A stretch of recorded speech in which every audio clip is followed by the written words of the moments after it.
Convert ಮಾಡಲಿಕ್ಕೆ 2 ಲಕ್ಷದಿಂದ 4.5 ಲಕ್ಷ 5 ಲಕ್ಷ 8 ಲಕ್ಷದವರೆಗೆ ಗೈಡೆನ್ಸ್ ವ್ಯಾಲ್ಯೂ ಮೇಲೆ ಇವರೇ ಗೈಡೆನ್ಸ್ ವ್ಯಾಲ್ಯೂ ಜಾಸ್ತಿ ಮಾಡ್ಕೊಂಡ್ರು ಈ ಸರ್ಕಾರ ಬಂದ ಮೇಲೆ. ಈಗ 5 ಲಕ್ಷ 10 ಲಕ್ಷ ಎಲ್ಲಿಂದ ಕಟ್ತಾರೋ ಗೊತ್ತಿಲ್ಲ, ಬಿ ಖಾತೆಯಿಂದ ಎ ಖಾತೆಗೆ.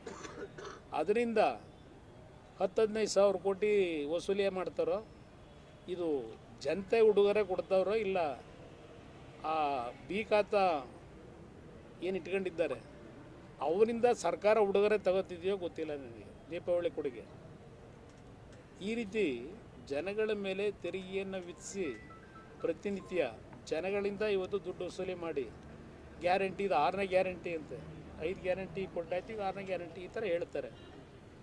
ಬರೀ ದುಡ್ಡನ್ನು ಸಂಗ್ರಹ ಹೇಗೆ ಮಾಡಬೇಕು ಅಂತ ಮಾಡಿ ಅದನ್ನು ಓಲಿ ಬಳಕೆ ಸರಿಯಾಗಿ ಮಾಡ್ತಾರೆ. ಇದೆಲ್ಲ ಮಾತಾಡಬೇಕು ಅಂದ್ರೆ ಭಾಳ ವಿಷಯ ಮಾತಾಡ್ಬೋದು. ಯಾರು ಬಿಡಿ, ನಾನೆಲ್ಲಿಂದ ಇಂಡಸ್ಟ್ರಿ ತರೋಕ್ಕಾಯ್ತದಪ್ಪ, ನಾನು ಇಂಡಸ್ಟ್ರಿ ತರೋಕ್ಕಾಯ್ತದ?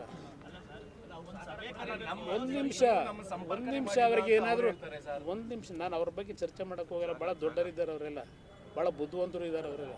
ನಾವು ಅಷ್ಟು ಬುದ್ಧಿವಂತರಲ್ಲ, ಅವರೇ ಬುದ್ಧಿವಂತರು. ಈಗ ನಾನು ಕಾರ್ಖಾನೆ ತರೋಕ್ಕಾಗತ್ತಾ? ಅದರ ಪರ್ವ್ಯೂ ಇರ್ತಕ್ಕಂಥದ್ದು ರಾಜ್ಯ ಸರ್ಕಾರ. ಇವತ್ತು ಆಂಧ್ರ ಪ್ರದೇಶದಲ್ಲಿ ಇವತ್ತು ಯಾವ ಥರ ಕೆಲಸ ಆಗ್ತಾ ಇದೆ. ಇವತ್ತು ಪ್ರಧಾನಮಂತ್ರಿ ಹೋಗಿ 13,000 ಕೋಟಿ ಕರ್ನೂರಿನಲ್ಲಿ ಕಾರ್ಯಕ್ರಮಕ್ಕೆ ಚಾಲನೆ ಕೊಡ್ತಾವ್ರೆ. ಇವೆಲ್ಲ ನೋಡಿದಾಗ ನಮಗೆ ಕರಳು ಕಿತ್ತು ಬರುತ್ತೆ, ನಮ್ಮ ರಾಜ್ಯ ಏನಾಯಿತು ಏನಾಗ್ತಿದೆ ಅಂತ ಹೇಳಿ. ಮಾತಾಡೋದಕ್ಕೇನು ಮಾತಾಡ್ಬೋದು, ನಾನೇನು ಮಾಡೋಕ್ಕಾಗುತ್ತೆ? ಇಂಡಸ್ಟ್ರಿ ಮಾಡಬೇಕಾದ್ರೆ ಇವತ್ತು ಮಂಡ್ಯದಲ್ಲಿ ನಾನೇ DC ಅವ್ರಿಗೆ ಎಷ್ಟು ಬಾರಿ ಕೇಳಿದ್ದೀನಿ ಐಡೆಂಟಿಫೈ ಮಾಡಿ ಅಂತ. ಲ್ಯಾಂಡ್ ಇಲ್ಲ, ಪರಿಸ್ಥಿತಿಗಳು. ಇವತ್ತು ರಾಜ್ಯ ಸರ್ಕಾರ ಲ್ಯಾಂಡ್ ಕೊಡಬೇಕು, ರಾಜ್ಯ ಸರ್ಕಾರ ಇನ್ಫ್ರಾಸ್ಟ್ರಕ್ಚರ್ನ ಬಿಲ್ಡಪ್ ಮಾಡಿಕೊಡ್ಬೇಕು. ಇಲ್ಲಿ ನೋಡಿದ್ರೆ ನಿಮ್ಮ ಕೇಂದ್ರ ರಾಜ್ಯದಲ್ಲಿ ಡೆಪ್ಟಿ CM ಏನು ಹೇಳ್ತಾರೆ, ಹೋಗಲಿ ಯಾವ ರಾಜ್ಯಕ್ಕಾದರೂ ಹೋಗಲಿ, ನಾವೇನಿಲ್ಲಿ ಬನ್ನಿ ಅಂತ ಕರೆದಿಲ್ಲ ಅವ್ರನ್ನ ಅಂತ ಹೇಳ್ತಾರೆ. ಈ ಥರ ಹೇಳಿಕೆ ಕೊಟ್ಟರೆ ಯಾರು ಬರ್ತಾರೆ? ಅದರಿಂದ ಇಲ್ಲಿ ಈ ಚರ್ಚೆಗಳಿದೆಯಲ್ಲ, ಇವ್ರ ಮಾತುಗಳಿಗೆ ನಾನು ಬೆಲೆ ಕೊಡಬೇಕಂತ ಅವಶ್ಯಕತೆ ಇಲ್ಲ. ಅವ್ರು ಏನೋ ಹೇಳ್ತಾರೆ ಹೇಳ್ಕೊಳ್ಳಿ, ನಬ್ಬ ಬುದ್ಧಿವಂತರುಗಳಿದ್ದಾರೆ ಮಾತಾಡ್ತಾರೆ. ನಮಗೆ ಕುಮಾರಸ್ವಾಮಿ ಒಬ್ಬನಿಗಲ್ಲ 5 ಜನ ಮಂತ್ರಿಗಳಿಲ್ವಾ? ಯಾರನ್ನ ಕರೆದು ಮಾತಾಡೋ ಹೋಗಲಿ, ನಮ್ಮನ್ನು ಬೇಡ, ಇನ್ನು ಬೇರೆ ಮಂತ್ರಿಗಳಿಲ್ವ ಗೊತ್ತಿಲ್ಲ, ಅವ್ರನ್ನೇ ಕೇಳಿ. ನನಗೆ ಅಭಿವೃದ್ಧಿ ನೋಡ್ತಾ ಇಲ್ವಾ? ದೇಶದನೇ ಮೆಚ್ತಾ ಇಲ್ವಾ? ಈಗ ಅಭಿವೃದ್ಧಿ ಅವ್ರು ಮಾಡ್ತಾ ಇರೋದಕ್ಕೆ ಬೆಂಗಳೂರು ನಗರದ ಗುಂಡಿ ಹೋಗಲಿ, ಇಡೀ ರಾಜ್ಯದಲ್ಲಿ ಒಂದು ರೌಂಡ್ ಸರ್ವೆ ಮಾಡಿ ನೀವೇ ತೋರಿಸ್ತಾ ಇದ್ದಾರಲ್ಲ ಟಿವಿಗಳಲ್ಲಿ. ನೆನ್ನೆ ನಾರ್ತ್ ಕೇಂದ್ರದ ತೋರಿಸ್ತಾ ಇದ್ರು, ಸಾಯಂಕಾಲ ಇನ್ಯಾವುದೋ ಒಂದು ಇದು ತೋರಿಸ್ತೀನಿ. ಇಡೀ ರಾಜ್ಯದಲ್ಲಿ ಗುಂಡಿ ಮುಚ್ಚಕ್ಕಾಗಲಿಲ್ಲ ಮಳೆಗಾಲದಲ್ಲಿ. ಇದು ಪರಿಸ್ಥಿತಿ ನಾವು ನೋಡ್ತಾ ಇದ್ವಿ. ಏನು ಅಭಿವೃದ್ಧಿ ಮಾಡೋರೆ? ಮೊನ್ನೆ ತಪ್ಪು ತಿಳ್ಕೋಬೇಡಿ, ಮೊನ್ನೆ ಒಬ್ಬರು ಕಾಂಗ್ರೆಸ್ ಹಿರಿಯ ನಾಯಕರು ಭೇಟಿ ಮಾಡೋಕ್ಕೆ ಬಂದಿದ್ರು ನನಗೆ, ನನ್ನ ಆರೋಗ್ಯ ವಿಚಾರಿಸ್ಲಿಕ್ಕೆ. ಅವ್ರು ಹೇಳ್ತಾ ಇದ್ರು 2018ರಲ್ಲಿ ಸಿದ್ದರಾಮಯ್ಯವ್ರು ನೆನ್ನೆ ಹೇಳಲಿಲ್ವ ಅಲ್ಲಿ ಹಾಸನದಲ್ಲಿ, JDS ಸರ್ಕಾರ, ನನ್ನ JDSದು ಸ್ವತಂತ್ರ ಸರ್ಕಾರ ಎಂದೂ ಇರಲೇ ಇಲ್ಲ. ದೇವೇಗೌಡರದ್ದು ಕೊನೆ ಅಂತಿಮ ಆಯ್ತು ಆಗಲೇ, ಅದಾದಮೇಲೆ ಬರಲಿಲ್ಲ. ಎಷ್ಟು ಕೊಟ್ಟವ್ರೆ JDS ಇದ್ದಾಗ ಅಂತ ಪ್ರಶ್ನೆ ಮಾಡಿದ್ರು ಜನತಾದಳ ಇದ್ದಾಗ. ನಾನು ಈ ರಾಜ್ಯದಲ್ಲಿ 2 ಬಾರಿ ಇನ್ನೊಂದು ಪಕ್ಷಗಳ ಅಂಗನ ಮಂತ್ರಿ ಮುಖ್ಯಮಂತ್ರಿ ಆದನು.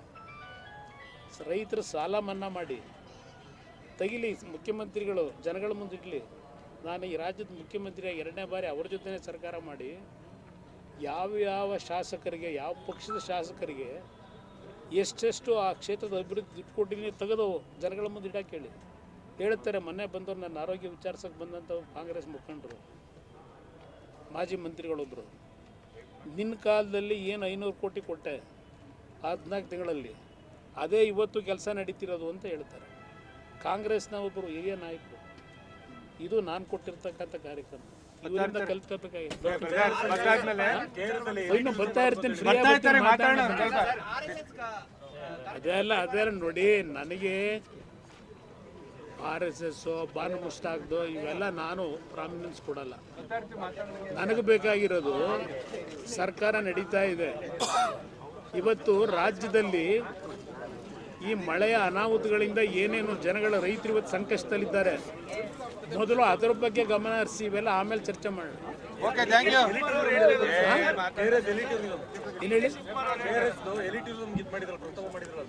ಇಲ್ಲ, ಅದು ಆಕ್ಚುಲಿ ಇಲ್ಲ ಅದು ಏನಾಗಿದೆ, ಏದು ಹೆಲಿಕಾಪ್ಟರ್ ತರಿಸ್ಬೇಕು. ಅದಕ್ಕೆ ಮೊನ್ನೆ ನಾನು ಸಿವಿಲ್ ಏವಿಯೇಷನ್ ಮಿನಿಸ್ಟರ್ ಜೊತೆ ಮಾತಾಡಿದ್ದೀನಿ. ಅದು ಹೊಸದಾಗಿ ಯೋಜನೆ ತರೋದಕ್ಕೋಸ್ಕರವಾಗಿ ಇವತ್ತು ಆ ಒಂದು ಕಂಪ್ನಿಯನ್ನು ಸೆಟಪ್ ಮಾಡ್ತಾ ಇದ್ದಾರೆ. ಅದು ಬಂದ ಮೇಲೆ ಎಲ್ಲ ಕಡೆ ಅದು ಟೂರಿಸಮ್ಗೆ ಎನ್ಕರೇಜ್ ಕೊಡಬೇಕು ಅಂತಕ್ಕಂಥದ್ದು ಅವರ ಭಾವನೆ ಏನಿದೆ. ಇವತ್ತು ಹೊಸದಾಗಿ ಅದಕ್ಕೆ ಪ್ರೋಗ್ರಾಮ್ಗಳನ್ನ ರಚನೆ ಮಾಡ್ತಾ ಇದ್ದಾರೆ. ಅಯ್ಯೋ, ನನಗೆ ಮುಖ್ಯಮಂತ್ರಿ ಸ್ಥಾನವೇ ಆಫರ್ ಇರಲಿಲ್ವಾ? ನಾನು ಬಿಟ್ಟೋದ್ನ ಕಾಂಗ್ರೆಸ್ನವ್ರನ್ನ? ಅಲ್ಲಲ್ಲ, ಒಂದು ನಿಮಿಷ, ಅದೆಲ್ಲ ಬೇರೆ ವಿಷಯ. ನನಗೆ ಮುಖ್ಯಮಂತ್ರಿ ಸ್ಥಾನನೇ ಕೊಟ್ಟಿದ್ನ ಬೇಡ ಅಂದಲ್ಲ. ಇವತ್ತು ನಾನೇ ಇರುವೆ, ಇವತ್ತು ನಾನೇ ಮುಖ್ಯಮಂತ್ರಿ ಆಗಿರುವೆ. ಜಯಪ್ರಕಾಶ್ ಗೌಡ್ರಣ್ಣ, ಬಾಲಗಂಗಾಧರ ಸ್ವಾಮೀಜಿಯವ್ರ ಹೆಸರು ಒಂದು ರಂಗಮಂದಿರ ಕಟ್ತಾ ಇದ್ದೀವಿ. ಸ್ವಾಮೀಜಿಯವರು CSR ಫಂಡ್